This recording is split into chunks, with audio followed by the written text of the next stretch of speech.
pertemuan kedua, dan untuk materi pertemuan 3 ini pertemuan 2 pun belum tak sampaikan. Jadi ini tak sampaikan sebentar.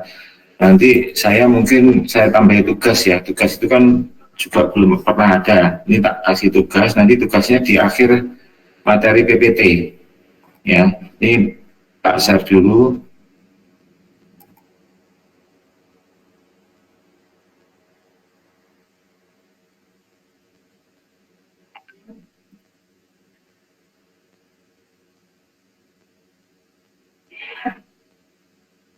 Jadi ini materi pertama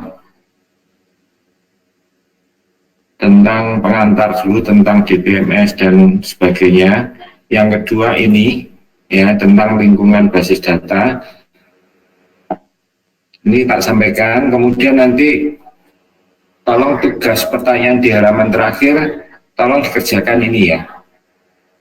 Dikerjakan, diupload, nanti saya beri link di pertemuan ketiga ini. Jadi pertemuan ketiga nanti ada tugas, silahkan dikerjakan ini, kemudian nanti hasil kerjaan Anda nanti silahkan diupload ya di tugas pertama. Gitu ya Mas Mbak ya. Untuk tugasnya itu diketik atau ditulis Pak? Kenapa? Untuk tugasnya diketik atau ditulis? Boleh diketik ya. Cuma nanti diupload ya, ininya ya. Baik, Pak. Ya. Sebentar sih.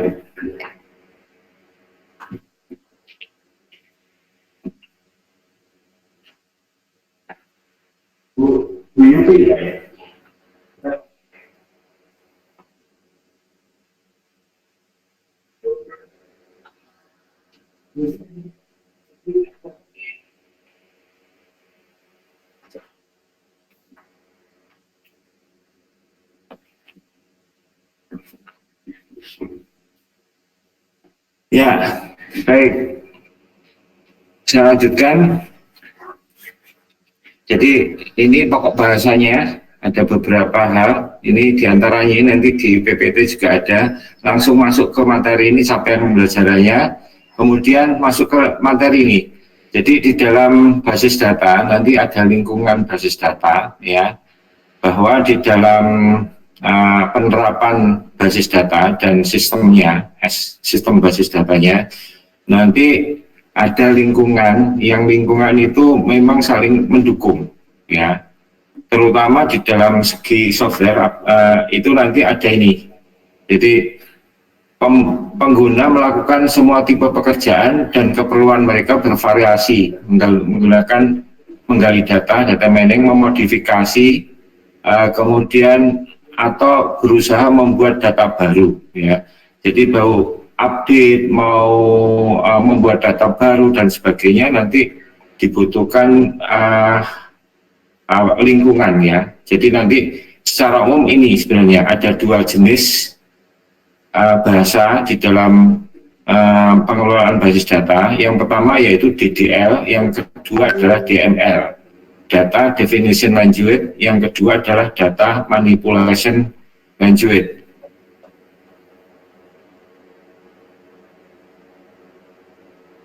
Data DL, nanti basis datanya itu diidentifikasi, ya, mendefinisikan kira-kira yang dibutuhkan di dalam mengidentifikasi itu apa. Misalnya filenya tipe datanya apa.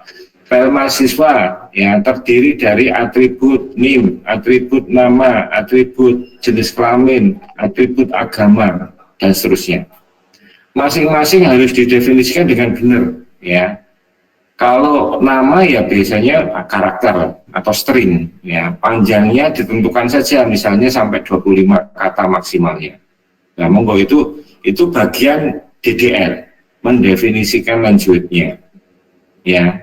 Dan nanti file-file itu nanti menggunakan database apa. Jadi biasanya use database 1 atau database akademik boleh. Nanti di dalamnya ada file itu, ya, create table. File itu tabel kalau di dalam basis data. Yaitu proses itu ada di DDL, ya, ada di DDL. Jadi pada awal membuat basis data biasanya nanti harus ada definisi lanjutnya ini. Kemudian nanti setelah jadi, ya semuanya jadi, aplikasi sudah mulai dibuat, masuk ke program, nanti ada DML. yaitu ketika nanti user pengguna itu ketika mau memanipulasi basis data yang ada di dalam, memanipulasi itu dalam tanda kutip yang baik ya. Jadi ketika update data, ketika memperbaiki data, ketika itu nanti ada di DML ini, ya. Dan ini tidak bisa sembarangan orang melakukan manipulasi. Ada ketentuan-ketentuan yang mungkin harus dilakukan. Ada update, ada insert, ada macam-macam di situ. Ya, itu lingkungan basis datanya. Maka nanti di dalam basis data itu ada lingkungan basis data atau arsitektur basis data, ada tingkatan level, melihat data itu dari segi levelnya atau tingkatannya. Yang pertama adalah tingkatan eksternal, ya, atau external level. Kemudian ada konseptual, ada internal. Eksternal itu bagaimana menerangkan view atau tampilan basis data dari kelompok pemakai atau pengguna. Pada tingkatan ini digambarkan sebagai basis data yang relevan untuk user. Jadi contohnya ketika kita mau mencoba aplikasi si Adin, maka yang tampil di hadapan Anda sebagai mahasiswa atau saya sebagai dosen atau mungkin pengguna yang lain itu adalah tingkatan eksternal, saya penggunanya. Saya tidak tahu di dalamnya basis data itu nanti ada file apa, kemudian relasinya apa secara konseptual itu nggak tahu. Saya tahunya tampilan di luarnya secara eksternal. Itu namanya tingkatan eksternal atau view level, ya. Ini menerangkan view-nya, tampilan dari luarnya. Pengguna bank juga begitu. Ketika Anda menggunakan ATM di mesin ATM itu, ketika Anda menekan tombol-tombol itu adalah tingkatan eksternalnya, view-nya, ya, tampilan di luarnya. Di dalamnya nggak tahu nanti programnya ada tabel apa, tabel 1, tabel 2, tabel pengguna, tabel apa, itu nggak tahu, ya. Itu adalah langsung keluar ya. Itu adalah external level. Kemudian yang kedua, ini tingkatan konseptual level. Menerangkan struktur basis data terdiri dari entitas, tipe, relationship, user operasi, dan sebagainya, ada constraint-nya. Secara konseptual, kalau di dalam basis data bank atau mungkin basis data perpustakaan, antara tabel satu dengan tabel yang lain,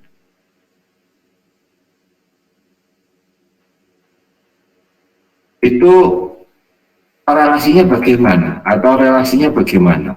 Itu di tingkat konseptual.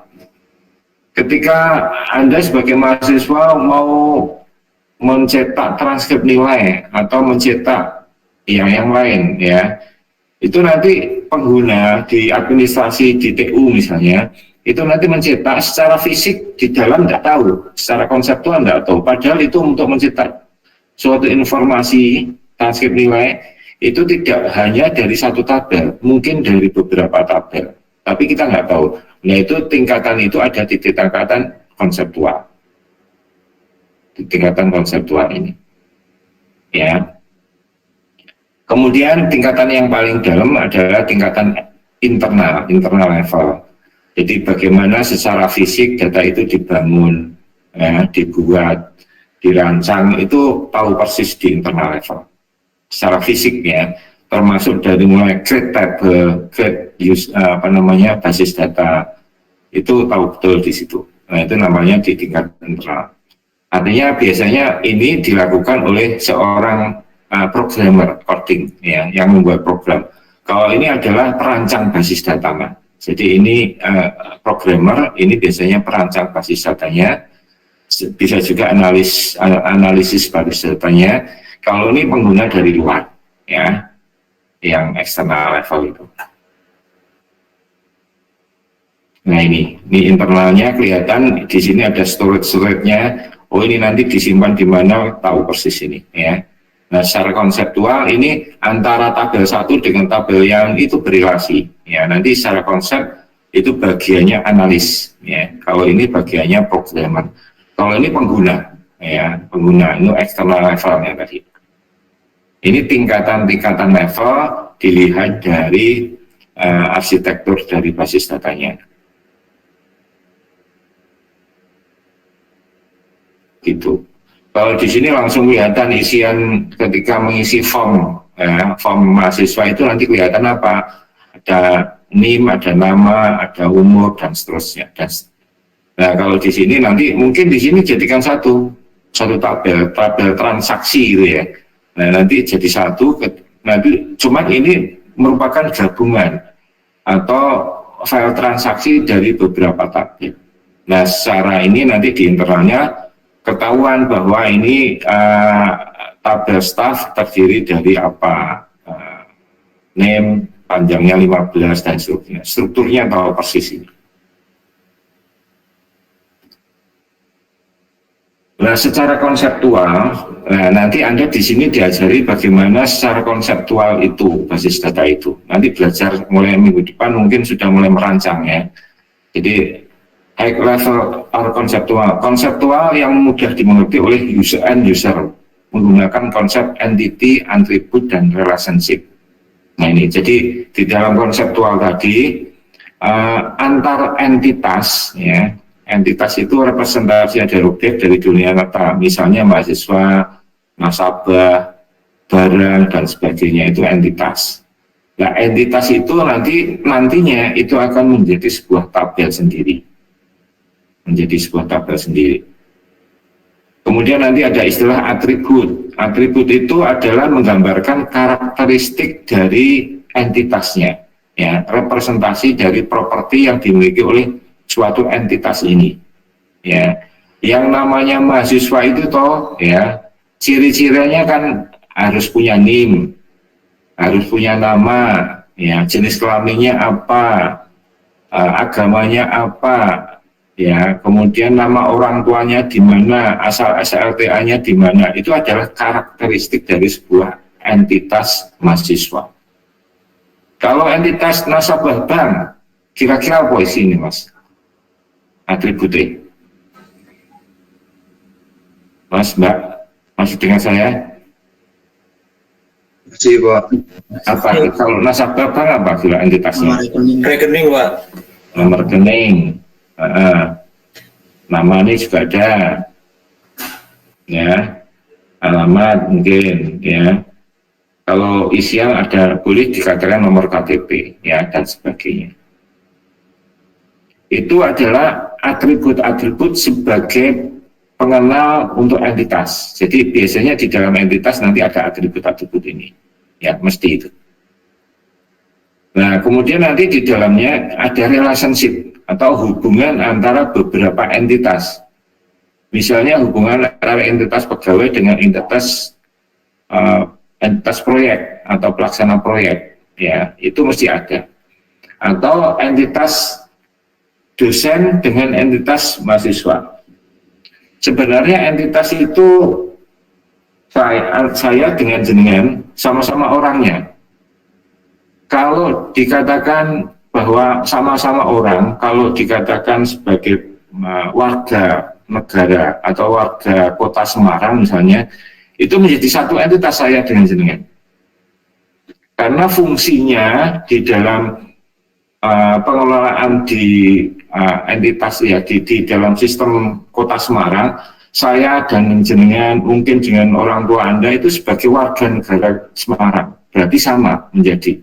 Namanya adalah warga, ya. Nanti ada biasanya ada nomor induk apa jenenge KTP ya, nomor KTP, nama KTP, namanya, kemudian alamatnya dan sebagainya. Itu saja. Tapi ketika saya dan jenengan masuk sebagai di sistemnya akademik, misalnya di Udinus, ya, maka saya dengan jenengan entitasnya berbeda. Ini kalau berbicara entitas ya. Kenapa berbeda? Bisa menerangkan, Mas, kira-kira. Saya dengan jenengan kok di dalam Udinus itu entitasnya beda.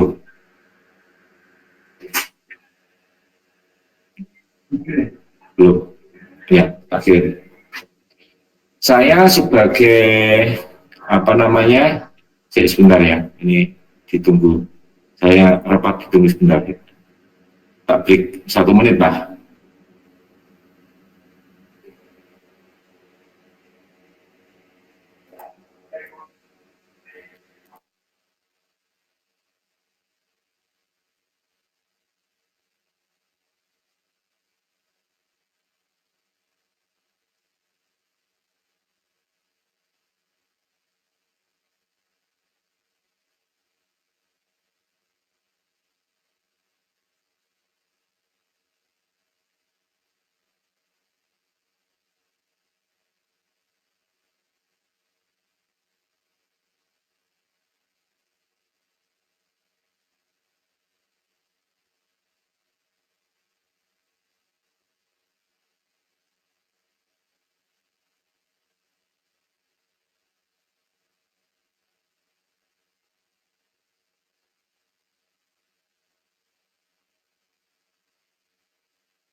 Ya, baik. Mohon maaf ini tadi diselani ini soalnya bilang rapat ya. Jadi tadi sama masuk ke konsep luar ya, bedanya entitas dengan atribut. Bahwa entitas itu meskipun sama-sama manusia saya dengan jenengan, tetapi kalau di tingkatnya universitas, saya dengan jenengan itu entitasnya dibuat beda, Mas. Kalau di sistemnya pemerintahan, saya dengan jenengan itu sama-sama warga negara. Kalau sistemnya hanya di kota Semarang, berarti saya dengan jenengan sama-sama warga kota Semarang. Makanya entitasnya sama, ya, dan atributnya sama. Nomor induk pegawai atau nomor KTP, nama, agama, dan sebagainya yang ada di KTP itu. Ya. Tapi ketika di universitas, saya dengan jenengan berbeda. Kenapa coba? Bisa ada yang jawab? Saya dengan jenengan kok beda? Pada wong pada. Saya juga punya nama, saya juga punya alamat. Tapi ketika sudah lari ke sistem kependudukan, sistem ke akademik, itu jadi berbeda. Saya jenengan masuk ke entitas mahasiswa, saya masuk ke entitas dosen. Ya, karena apa? Fungsi saya dengan fungsi jenengan di sistemnya Udinus itu berbeda. Mahasiswa itu fungsinya untuk belajar, ya. Ada tugas dan kewajiban ketika Anda sudah menjadi entitas mahasiswa. Anda harus mengambil sekian mata kuliah, sekian SKS dalam waktu 4 tahun, paling tidak 144 SKS. Kalau saya di sini setiap semester harus diberi tugas untuk mengajar mahasiswa, misalnya rata-rata 12 SKS. Beda nih. Saya mengajar, jenengan harus mengambil mata kuliah. Berarti apa? Perbedaan entitas itu ditentukan tugas dan fungsinya orang itu di dalam sistem. Ya. Mungkin administrasi, pegawai administrasi sama-sama manusia dengan saya, tetapi dia berbeda tugasnya dengan saya. Sehingga mungkin harus dibedakan entitasnya. Maka nanti ada entitas pegawai, ada entitas dosen, ada entitas mahasiswa. Gitu ya, bisa dibedakan ya. Bisa dimengerti ya. Sehingga, dan itu 3 entitas itu mempunyai karakter yang berbeda. Kalau entitas mahasiswa itu harus punya NIM, punya nama, punya alamat, punya asal STK. Kalau dosen, tidak NIM tetapi nomor induk dosen, NIDN. Ya, kemudian nama ada gelarnya, ya, minimal harus sudah S2 kalau dosen, berarti harus ada gelarnya dan sebagainya. tugasnya berbeda-beda gitu ya. Pegawai administrasi itu juga beda, tugasnya melayani dia, menyediakan semua keperluan, baik keperluannya dosen, keperluannya mahasiswa, keperluannya apa saja, misalnya orang tua ke sini, ya itu administrasi. Dan itu beda entitasnya. Gitu ya. Nanti di dalam sistem perpustakaan, di dalamnya ada basis data perpustakaan. Nanti entitasnya juga ada entitas bukan sebagai mahasiswa jenengan, mungkin sebagai peminjam. Nah, peminjam itu tidak hanya dari mahasiswa toh, mungkin dosen boleh, mungkin umum juga boleh. Ya, kalau sistemnya sistem perpustakaan nasional. Ya, nah itu nanti dibuat karakteristiknya sama. Nama peminjam, nomor ID-nya apa, alamatnya dan seterusnya. Karena nanti juga ada entitas pegawai perpustakaannya, ya. Kemudian ada entitas buku, nah, itu entitas. Gitu bisa dipahami tentang entitas. Ini penting karena ini menjadi dasar. Anda rancangannya nanti harus ada entitas, ada 3 ini, entitas, atribut, dan relasi. Ya, paling tidak ini harus paham dulu. Itu ya Mas ya. Baik, Pak. Nah, nanti kayak gini. Ya, entity relationship model atau ER model atau ERD boleh, entity relationship diagram. Gambari kayak ini. Nanti jenengan mulai minggu depan mulai gambar-gambar ini. Yang kotak ini, kotak kayak gini itu namanya entity atau entitas. Entity bahasa Inggris, di Indonesia kan entitas, ya. Kemudian yang kotak tapi miring gini, ya, kayak layang-layang gini, namanya relasi. Relasi. Ini entitas, berarti entitas, ini relasi. Nah, atribut yang mana? Ini, yang bunter-bunter ini. Ini atributnya. Customer, yang konsumen, itu atributnya ini. Nama konsumen, kota konsumen, jalan konsumen, dan seterusnya. Mungkin ada ID-nya, ya, dan seterusnya, ya. Nanti kalau misalnya ini mahasiswa, ya, mahasiswa atau dosen, atributnya apa? NIDN, nama dosen, gelar. Kemudian kalau ini mahasiswa berarti ada NIM, ada nama, ada alamat, ada jurusan atau program studinya. Ya, itu kalau ini dosen, ini mah. Nah, relasinya apa? Relasinya apa? Dosen mengajar, ya, mengajar. Biasanya yang dijadikan relasi ini adalah kata kerja. Nah, di sini mengajar atau membimbing kalau dia sifatnya membimbing skripsi.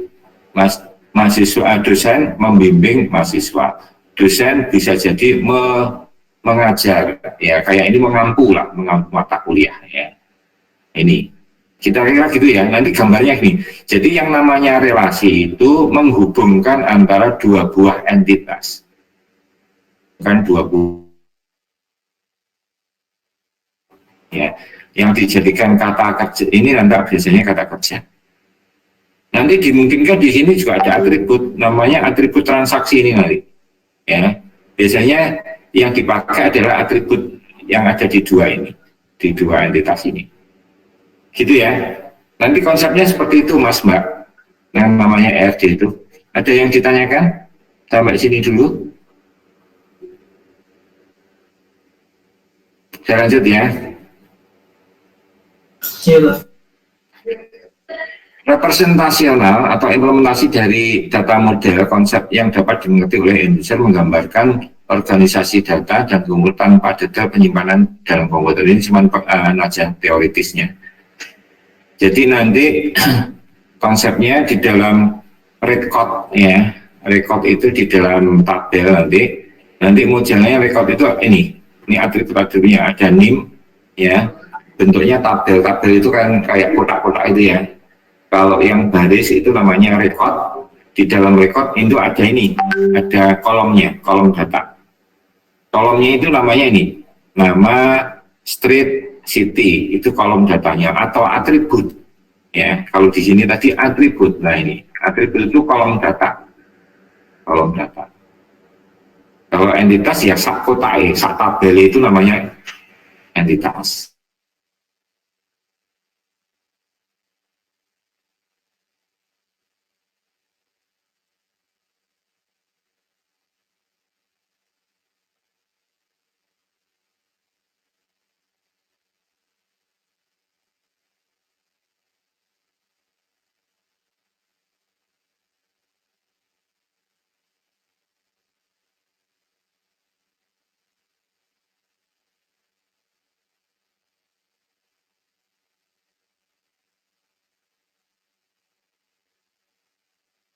Nasabah atau konsumen, ya, nasabah.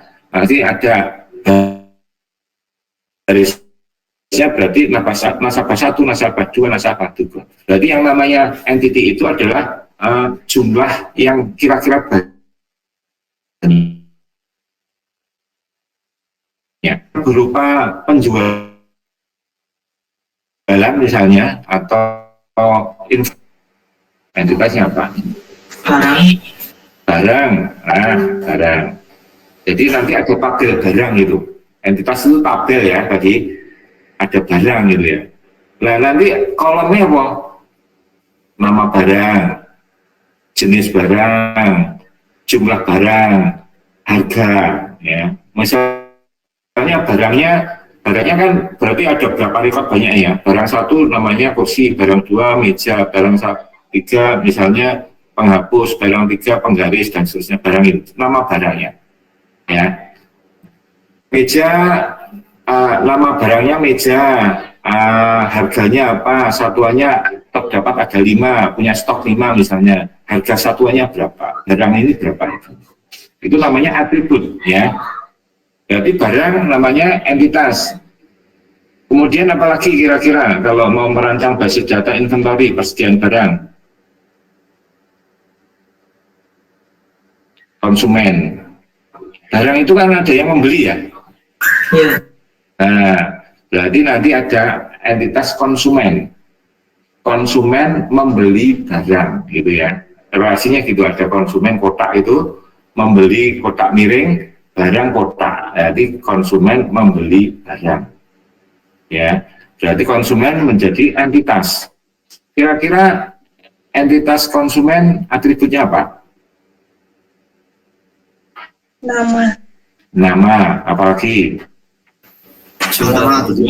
Alamat, ya Mas Roni, betul. Apalagi? Jumlah kebutuhan barang, permintaan, jumlah permintaan. Jumlah permintaan barang. Kira-kira masuk nggak atribut itu? Apakah itu menjadi melekat pada konsumen?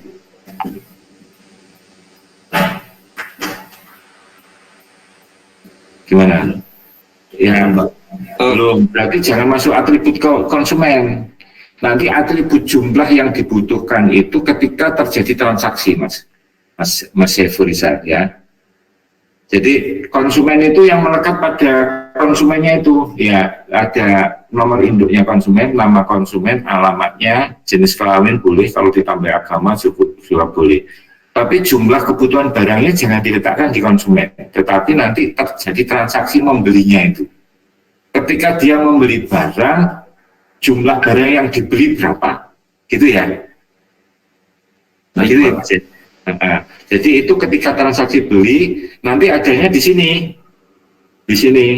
di mau.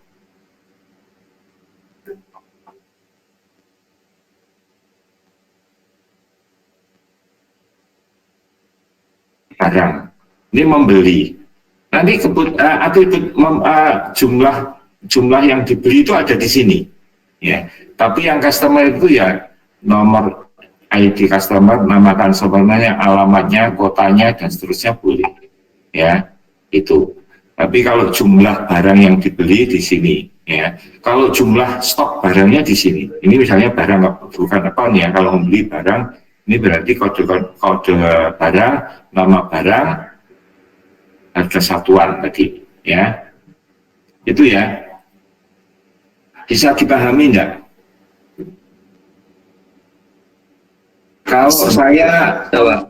Kalau Anda satu lagi ini, contoh Terus, kalau basis data sistem penyewaan mobil, misalnya no rental mobil, Thomas, mobilnya wakih, terus pengen dikomputerisasi, gawe aplikasi sederhana itu, Anda disuruh merancang, kira-kira entitasnya apa? Penyewa mobil. Penyewa mobil, nah, kayak nasabah, tapi nasabahnya konsumen tapi sebagai penyewa ya, boleh dikatakan penyewa biar spesifik, boleh ya, betul Mbak Firnika. Pemenang. Nah, atributnya apa Mbak kalau penyewa itu? Nama. Ketika Anda nyewa mobil itu loh, kira-kira kan biasanya nyerahkan KTP ya? Iya. Nah, itu berarti nomor KTP, nama penyewa, terus apa meneh? Alamat butuh ya. Apa-apa alamatnya tahu gitu ya, nomor HP ya, boleh. Itu atributnya penyewa. Terus konsumen harus apa lagi? Entitasnya. Sistem informasi penyewaan rental mobil misalnya, Anda disuruh rancang basis data. Apa? Masuk sisi tok bukan bukan nggak ada transaksi nanti, nggak ada relasi berarti. Apa? Penyedia, Pak. Penyedia. Penyedia rentalnya. Penyedia rental. Penyedia rentalnya itu kan cuma satu ya? Atau petugasnya maksudnya?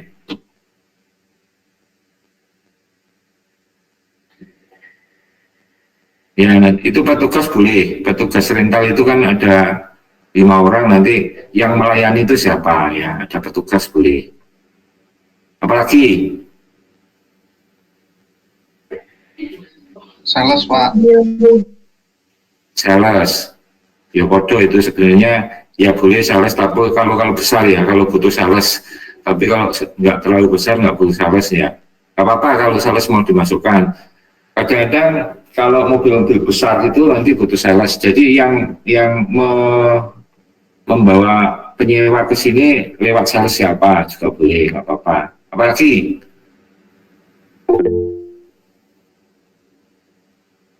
ya ini kok jenis mobil, Mas Fadil nih orang belum ngomong tapi langsung nulis ya, nggak apa-apa.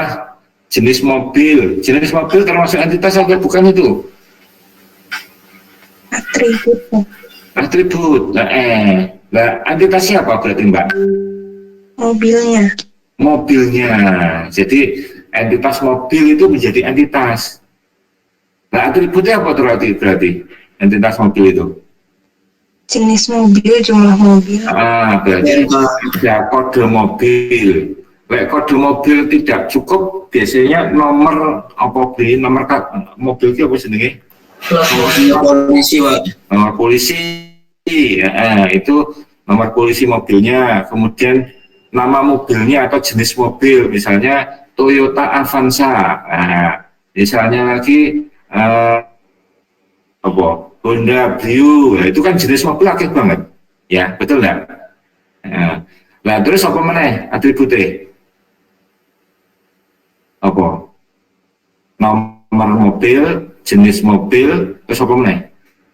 Harga sewanya. Tiap-tiap mobil, tiap-tiap jenis mobil itu kan harga sewanya beda-beda ya. Lek gede ya regane larang, lek cilik ya sidik. Ada yang sama, yang setipe. Tapi kan harga sewanya beda-beda. Ya, itu atribut juga, ya, harga sewa. Terus apa lagi?